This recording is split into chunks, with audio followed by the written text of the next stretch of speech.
অধিনায়কত্বের জন্য পারফেক্ট বয়স 28। সাকিব বলছেন অভিজ্ঞ হলে কেউ করতে পারবে না ব্রেইন ওয়াশ।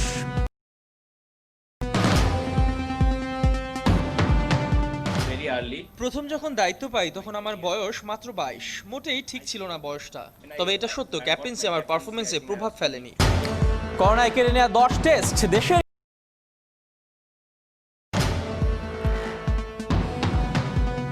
এটা একটা বড় লস হয়ে যাচ্ছে আমাদের, স্পেশালি বাংলাদেশ ক্রিকেটের জন্য। করোনাকালে দ্বিতীয় দল হিসেবে দেশ ছেড়েছে পাকিস্তান। পজিটিভ রিপোর্ট আসায় 10 ক্রিকেটারের হয়নি কোনো স্থান।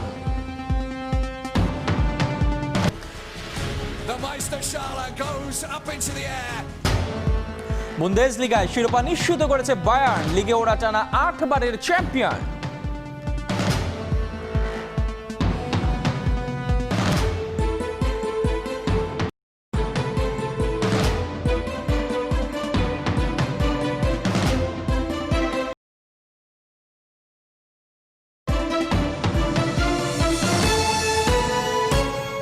স্বাগত ৭১-এর খেলা যুগে আপনাদের সঙ্গে আছি আমি এহতেশাম সবুজ। যখন পরিপক্ক হলেন তখনই হোঁচট খেলেন। আবেগকে সরিয়ে যখন বুদ্ধিদীপ্ত সিদ্ধান্তের সামনে থেকে নেতৃত্ব দিতে পারতেন সাকিব আল হাসান, এখন তাই আক্ষেপে পড়েন। সাকিব ব্যাটে বলের রীতিমতো সব্যসাচী। ওয়ানডে, টেস্ট কিংবা টি-20 তিন ফরম্যাটেই সাবেক নাম্বার 1। কিন্তু কাপ্তান হিসেবেও যে সাকিবের পাল্লা বেশ ভারী, সেটা পরিসংখ্যানের মাপকাঠিতে অনেকেই হয়তো মাপতে যাননি। টাইগারদের দ্বিতীয় সফল কাপ্তান, 3 ফরম্যাট মিলিয়ে ম্যাচের পরই বেশি তার জয়ের ভান্ডার। মাত্র 22 বছর বয়সে ক্যাপ্টেন্সির গুরু দায়িত্বটা বর্তে তখনকার তরুণ সাকিবের পারফরমেন্সে সেটা কি এতটুকু প্রভাব ফেলতে পেরেছে? অধিনায়ক হিসেবে 3 ফরম্যাট মিলিয়ে 85 ম্যাচে 33 গড়ে রান তুলেছেন, 156টা উইকেট ঝুলিতে পুড়েছেন। তার নেতৃত্বে 33টা জয় পাওয়া ম্যাচে তো সামনে থেকেই নেতৃত্ব দিয়েছেন। 53 গড়ে রান আর 65টা উইকেট শিকার করেছেন। তারপরও সাকিব মনে করছেন ভুল সময়ে তার কাঁধে দায়িত্ব চেপেছিল। প্রথম যখন দায়িত্ব পাই তখন আমার বয়স মাত্র 22। মোটেই ঠিক ছিল না বয়সটা, তবে এটা সত্য ক্যাপ্টেন্সি আমার পারফরমেন্সে প্রভাব ফেলেনি। কিন্তু দল ভালো না করলে দোষটা আমার কাঁধেই চাপতো। তখন সেটা মেনে নিতে আমার খুব কষ্ট হতো। আন্তর্জাতিক ক্রিকেটে 2500-র বেশি রান ও 100-র বেশি উইকেট নিয়েছেন এমন অলরাউন্ডার অধিনায়ক ক্রিকেট বিশ্বে আছে মোটে 7 জন। কিন্তু সাকিব ও স্যার গ্যারি সোভার্সি কেবল এই কীর্তি গড়তে 100-র কম ম্যাচ খেলেছেন। অধিনায়ক হিসেবে কেন তাহলে সাকিব নিজেকে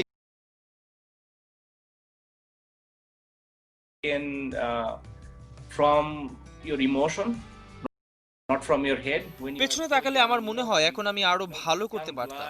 এখন খেলাটার প্রতি আমার বুঝ আর বোধ শক্তি আরো ভালো হয়েছে। তখন আবেগ থেকে সিদ্ধান্ত নিতাম, আর এখন মাথা খাটিয়ে সেটা করি। তাই আমার মনে হয় অধিনায়কের দায়িত্বটা 22 না 28ই ভালো। ভুলটা সেখানেই হয়েছে যখন পরিপক্কতা এসেছিল। 31 বছর বয়সে এসে টেস্ট আর টি-20-র দায়িত্বটাও তার উপরই বর্তেছিল। কিন্তু নিজের ভুলে পথ হারিয়েছেন। তবে সাকিব ফিরে আসবেন, হয়তো পথ হারানোর ক্ষতিটা পুষিয়ে দিতে আবারও শক্ত হাতে হাল ধরবেন। যা বড় ক্ষতি হয়ে গেছে এদেশের ক্রিকেটে, মনে করেন জাতীয় দলের উইকেট রক্ষক ব্যাটসম্যান মুশফিকুর রহিম। একই সঙ্গে একের পর এক সিরিজ ভেস্তে যাওয়ার ব্যাপারটাও বড্ড হতাশার, বলছেন মুশি।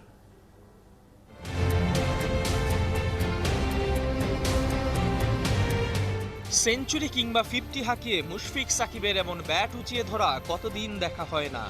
কতদিন দেখা হয় না রুবেলের উইকেট উপড়ে ফেলা মাশরাফির বাঁধ ভাঙা উল্লাস। কতদিন দেখা হয় না রিয়াদের ডানা মেলে ছুটে চলা কিংবা জয়ের পথে রণকৌশল সাজাতে এমন টিম পরিকল্পনা। আর লাল সবুজের রঙে গ্যালারির ওই গর্জন, স্মৃতিতেই রোমন্থন।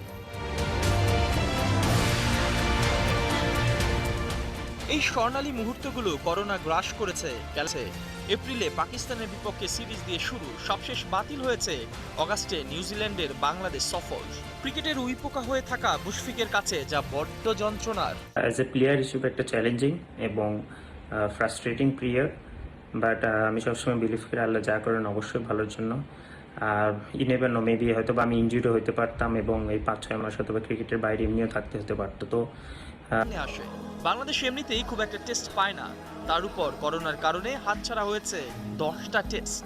সান্ত্বনা খোঁজার জায়গাটুকুও নেই। চলতি বছরে যে বাংলাদেশের সূচিতে আর কোনো টেস্টই নেই।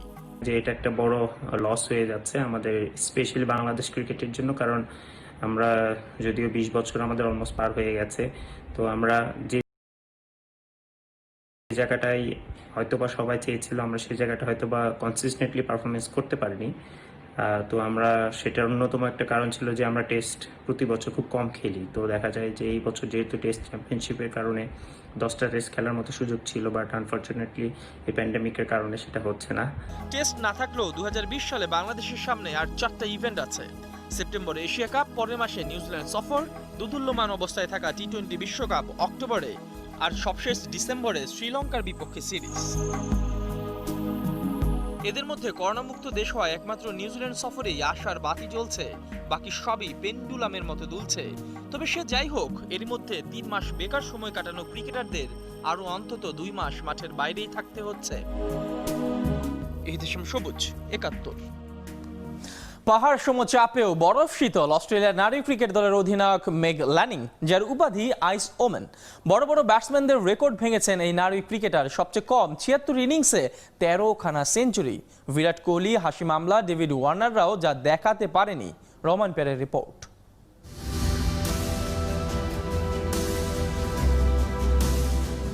আকাশের রোদ হবে শুধু দেখার খেলা, নিজেকে ভেঙে চুরে আবার শুরু করা। সাফল্যের ছবি আঁকা হয়ে গেলে জোছনা ছড়ায় আলো। মেগ ল্যানিং, ডাকনাম দ্য মেগা স্টার, অস্ট্রেলিয়া নারী দলের কাপ্তান, যার ক্রিকেট ব্রেইনের দুনিয়া জোড়া খ্যাতি।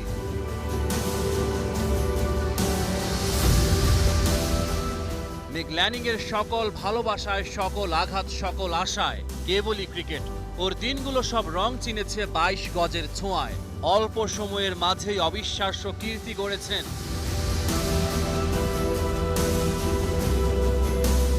আন্তর্জাতিক অঙ্গনের পরিচিত নাম।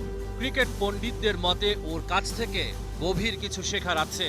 80টা ওডিআই ম্যাচে 13টা সেঞ্চুরি, প্রথম অস্ট্রেলিয়ান হিসেবে টি-20তে 2000 রান, ট্রফি কেসে একটা ওডিআই বিশ্বকাপ, 4টা টি-20 বিশ্বকাপ।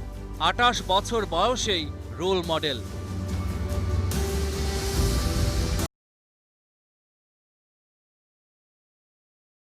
হয়ে যায়, দূর হয়ে যায় আঁধার সময়।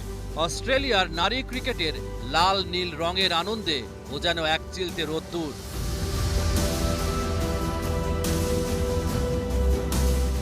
মেগ ল্যানিং দুরন্ত, দু চোখে যে অনন্ত ঝড়ের দিগন্ত জুড়েই স্বপ্ন ছড়ায়।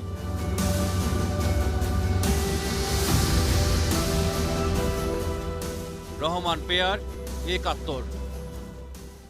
করোনাকালে দ্বিতীয় দল হিসেবে ইংল্যান্ড সফর করছে পাকিস্তান। তবে ওরা আছে বড় বিপদে। কোভিড-19 পজিটিভ হয় 10 ক্রিকেটারকে ছাড়াই ইংলিশ বিমান ধরতে হয়েছে। তারপরও 20 ক্রিকেটার সহ 31 সদস্যের স্কোয়াড নিয়ে দেশ ছেড়েছে তারা। যাবার আগে ক্রিকেটে ফেরার আকুতি। ওয়েস্ট ইন্ডিজের ইংল্যান্ডে পাড়ি দেওয়ার এই মুহূর্তের সপ্তাহ 2 পেরিয়ে গেছে। করোনাকালে ওরাই প্রথম দল যারা সিরিজ খেলতে দেশ ছেড়েছে। তাই তো অগ্রপথিক হয়ে অনুপ্রেরণা জুগিয়েছে, সাহস বাড়িয়েছে। এই যেমন ক্যারিবিয়ান দেশে যাত্রা সাহসী করে তুলেছে পাকিস্তানকে। মনে বিশ্বাস রেখে ওরাও একই পথের পথিক হয়েছে। কিন্তু এই পথে তারা বড্ড বিপদেই আছে। 29 ক্রিকেটার নিয়ে যাত্রা করার কথা থাকলেও করোনা 10 জনকে কেড়ে নিয়েছে। পজিটিভ রিপোর্ট আসাতে এখন 20 ক্রিকেটার নিয়ে ইংল্যান্ডে যাচ্ছে। কিন্তু যাবার আগে তাদের কণ্ঠে ভেসে আসে মাঠে ফেরার জন্য কতটা আকুল আর ব্যাকুল হয়ে আছে তাদের মন। ক্রিকেটে ফিরতে মনটা আনচান করছে। আমরা সবাই প্রস্তুত পুরনো দিনে ফিরে যেতে। দর্শকদের খুব মিস করব, যারা আমাদের সব সময় সাপোর্ট দিয়ে যেত। আমরা তাদের জন্যই খেলবো। নিজেদের মাঝে এমন দূরত্ব, চার্টার্ড ফ্লাইটেও কাছে আসার উপায় নেই। ওরা যে ক্রিকেটের সঙ্গে করোনাকেও জয় করতে চাইছে, আগামীর অনিশ্চয়তা কাটাতে চাইছে। গেল মার্চ থেকে কোনো ধরনের ক্রিকেটেই নেই পাকিস্তান। সরাসরি ইংল্যান্ডের বিপক্ষে 3 টেস্ট আর টি-20 খেলার আগে উরচেস্টারে 14 দিনের আইসোলেশন, পরে 4 দিনের প্রস্তুতি ম্যাচ শেষে অগাস্টে মূল লড়াই। ইহতেশাম সবুজ, 71। লকডাউন থেকে ফিরে উৎসবে মাতল বায়ার্ন মিউনিখ। ভলফসবুর্গকে হারিয়ে লিগে শেষ করেছে জার্মান জায়ান্টরা। এই জয়ের পর টানা ৮ নম্বর শিরোপা উঁচিয়ে ধরেছে রেকর্ড ৩০ বারের চ্যাম্পিয়নরা। বিস্তারিত কোহিনুর কোনার রিপোর্টে। বুন্ডেসলিগার এই ট্রফিটার উপর বায়ার্নেরই যেন একচ্ছত্র অধিকার। এই নিয়ে উঁচিয়ে ধরেছে সবচেয়ে বেশি ৩০ বার। সে যাই হোক, এর নাম যখন শিরোপা, তখন এর ক্ষুধা কিংবা স্বাদ কখনো মেটে না।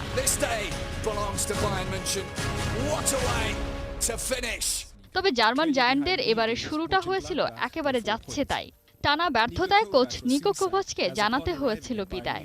অন্তর্বর্তীকালীন হয়ে দায়িত্ব নিলেন বাভারিয়ানদের সাবেক খেলোয়াড় হান্সি ফ্লিক। এসেই ভেঙে পড়া শিষ্যদের উদ্বুদ্ধ করলেন, যেন বললেন, মেঘ দেখে করিস নে ভয়, আড়ালে তার সূর্য হাসে। দল গোছাতে সময় নিয়েছিলেন দিন 10। এরপরই নতুন অবতারে বায়ার্ন মিউনিখ। প্রেস কাউন্টার প্রেসে বদলে দিলেন খেলার ধরন। টানা জয়ে ডিফেন্ডিং চ্যাম্পিয়নরা আবারও টেবিলের চূড়ায়। হঠাৎই করোনার কালো থাবা পুরো দুনিয়ায়। থমকে যায় জনজীবন, স্তব্ধ হয় ক্রীড়াঙ্গন। মাস দুয়েক পর পরিস্থিতি খানিকটা স্বাভাবিক হওয়ার পর অন্যান্য লিগগুলো যখন ভাবছিল ফেরার কথা, সেখানে সবার আগে মাঠে ফিরে জার্মানরাই দেখিয়েছে সেই সাহসটা। দর্শকহীন মাঠে পুরনো ছন্দ ধরে রাখাই ছিল হান্সি ফ্লিকের একমাত্র মিশন। ভুল হয়নি একদম। ওয়ের্ডার ব্রেমেনকে হারিয়ে আগেই টানা ৮ নম্বর শিরোপা নিশ্চিত করেছিল ওরা। তবে উৎসবটা তোলা ছিল লিগ শেষ হওয়ার অপেক্ষায়। শেষ ম্যাচে ভলফসবুর্গকে ৪ গোলে হারিয়ে বায়ার্নের স্বপ্ন পূরণ হয়েছে ১৬ আনা। এবারের মৌসুমে গোলের ৩৪ গোল নিয়ে লেভানডোভস্কি লিগের সর্বোচ্চ গোলদাতা। সেই সাথে ২১ গোলে অ্যাসিস্ট করে নতুন রেকর্ড গড়েছেন থমাস মুলার। কোহিনুর কণা, ৭১। স্প্যানিশ লা লিগায় রাতে মাঠে নামছে রিয়াল মাদ্রিদ। টেবিলের শীর্ষস্থান ফিরে পাবার মিশনে লস ব্লাঙ্কোসদের লড়াই স্পানিয়লের বিপক্ষে। ম্যাচটা শুরু হবে রাত 2টায়। অন্যদিকে সিরিয়ায় পারমার মাঠে আতিথ্য নেবে ইন্টার মিলান। এই ম্যাচটা শুরু হবে রাত 2:45। বিস্তারিত প্রিভিউতে। Valladolid, there is Zinedine Zidane, who we will be hearing from. Zinedine জিদানের এই হাসির পেছনেই যেন প্রতিপক্ষের জন্য এক খলনায়ক লুকিয়ে, যাতে প্রতিটি ম্যাচে ভিন্ন রণকৌশলে অনিশ্চয়তার এক ধূম্রজাল নিয়ে উপস্থিত হন মাঠে। করোনা ভাইরাসের পরবর্তী সময় 4টি ম্যাচে 4 ভিন্ন ভিন্ন একাদশ মাঠে নামিয়েছেন। ভিন্নতা ছিল ফরমেশনেও। সর্বশেষ মায়োর্কার বিপক্ষে স্ট্র্যাটেজি 4-2-3-1। তবে প্রতিপক্ষের জন্য আনপ্রেডিক্টেবল জিদানে ঠিকই ছন্দ ফিরে পেয়েছে রিয়াল মাদ্রিদ। টানা জয়ে লিগ টাইটেল দৌড়ে বার্সা থেকে 1 পয়েন্ট পিছিয়ে থাকলেও 1 ম্যাচ কম খেলা রিয়াল টেবিলের তলানির দল স্পানিয়লের সাথে জিতলে বার্সা থেকে এগিয়ে যাবে 2 পয়েন্ট ব্যবধানে। সাম্প্রতিক সময়ে জিদান রণকৌশলের পঞ্চপাণ্ডব হয়ে দাঁড়িয়েছেন রামোস, কর্তোয়া, কারবাহাল, ভারানে ও বেনজামা। নিয়মিত একাদশে সুযোগ মেলার সাথে মাঠে দারুণ পারফর্ম করছেন। ফলে স্পানিয়লের বিপক্ষেও রণকৌশলে এই 5-এর উপস্থিতি নিশ্চিত। তবে ইনজুরি কারণে এই ম্যাচে লুকা জোভিচ ও নাচোর সার্ভিস মিস করবেন জিদান। সাসপেনশনে আছেন লুকা মদ্রিচ। রেলিগেশন জোনে থাকা স্পানিয়লের বিপক্ষে হেড টু হেডে পরিষ্কার এগিয়ে রিয়াল। মোট 53 বারের মোকাবেলায় জয় পরাজয়ের রেশিও 39-8।